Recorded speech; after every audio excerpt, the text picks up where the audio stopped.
Hi there, welcome to another tutorial on the VS2 sequencer, VSS. I can never get that right.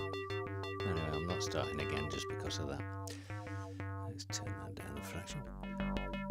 Right, today I'm going to look at a couple of new functions I've added.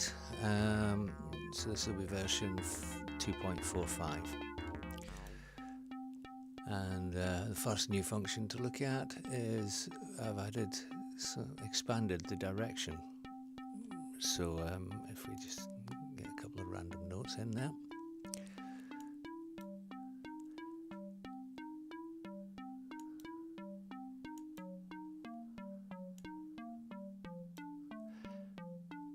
Right. So what we've got, the original direction was forward and reverse and random. So we've now added bounce 1, which as you can see does. Now bounce 1 or bounce, there's no 1 there, the next one's bounce 2, you see. That's only 1, 2, 3, 4, 5, 6 beats long.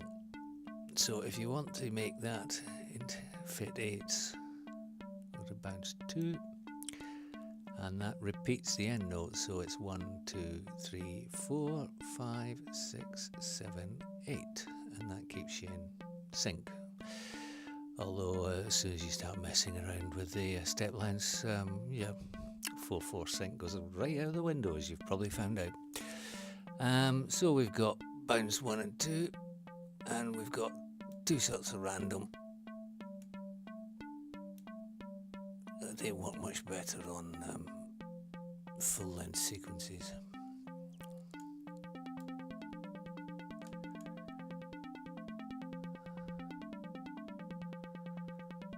And you can alter that from the modulators, either with an LFO or one of the CV channels. Right,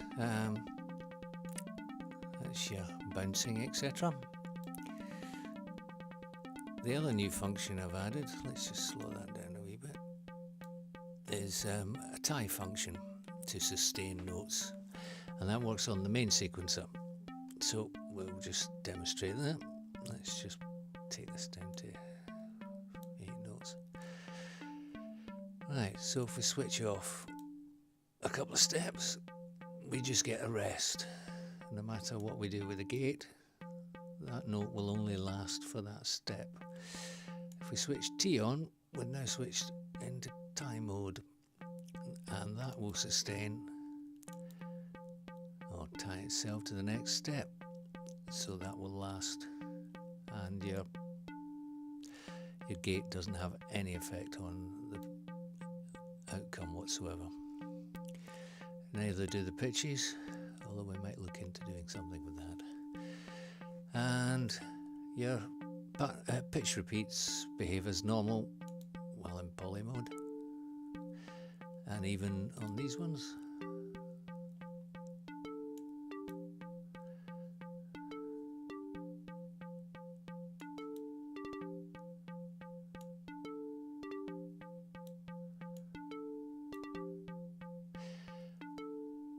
And it will sustain endlessly.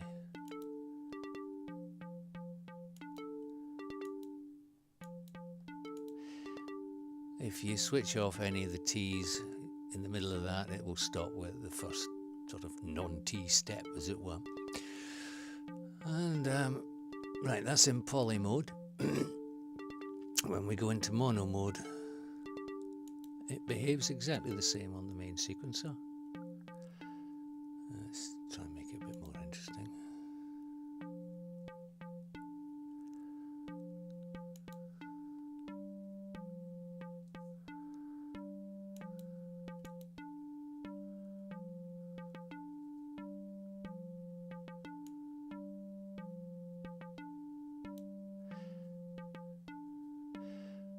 Right, we just need an extra beat somewhere.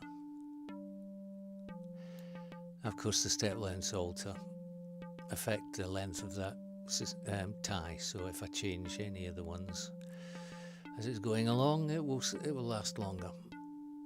Hope that made sense. Right, mono mode. So we're in poly at the moment. We go to mono mode, and we don't hear any difference because we've only got one note playing at the same time. If we try and bring in a pitch repeat, we should get nothing. I.e., if there's a T there, you won't get a pitch repeat. Even on the sustained ones. So basically, T has precedence. Without the T,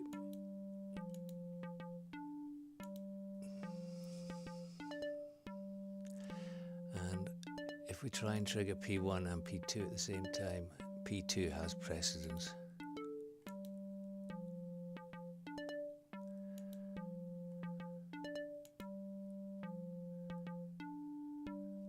That's in mono mode for monosonic synthesizers. Get your tongue round that, missus.